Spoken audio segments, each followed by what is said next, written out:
Welcome to McDiarmid Park at St Johnstone versus Celtic in the Scottish Premiership. A 12 p.m. kick-off today. Alison, Brendan Rodgers' side are now 6 points from their fourth consecutive Scottish Premiership title. Do you expect any slip-ups this afternoon? I think knowing that it's the penultimate step as they go to look towards the Championship, I think they'll have the bit between their teeth this afternoon. It's a beautiful day here. I know Brendan Rodgers referenced the pitch and the build-up to the game. However, I think Celtic know that they've got one hand now on the trophies. It's been a matter of when rather than if for a long time. But yeah, certainly I think as though they'll feel as though that they've got the incentive now to go out and try and get the 3 points it takes them then within the possibility of lifting the formally claiming the title next weekend at Celtic Park against Kilmarnock. In terms of St Johnstone's team with Valakari's side, they're of course rooted to the bottom of the table. They're fighting for their Premiership lives.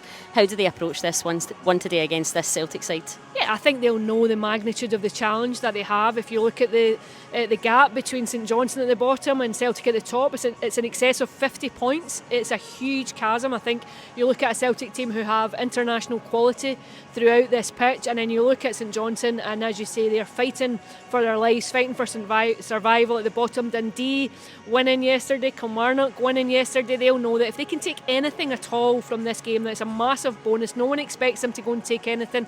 I think they'll try and frustrate Celtic. I think they'll try and sit in. I think they'll try and restrict the space, make it as awkward as possible for as long as possible, which, as you know, it all sounds easy in theory, very, very difficult when you go and try and put that into practice against players of the ilk that Celtic have, particularly that front three.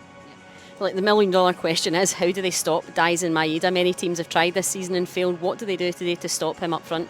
Yeah, I think it's really difficult. I think you know his pace is always problematic. I think you probably need to double up on him, which then leaves space for other players. I think trying to contain him is very, very difficult. I think you've seen that this season. He's Player of the Month last year. I think everyone's bet for Player of the Season as the campaign goes on. I think if St Johnstone can try and restrict him, then they maybe be in with a chance. However, you look across that Celtic team and there are goals from Jota, there's goals from Kuhn, there are goals that can come from the middle of the park. I don't think Daizen Maeda is the only menace that Celtic possess. So I think St Johnstone will know they've got their work cut out for them this afternoon.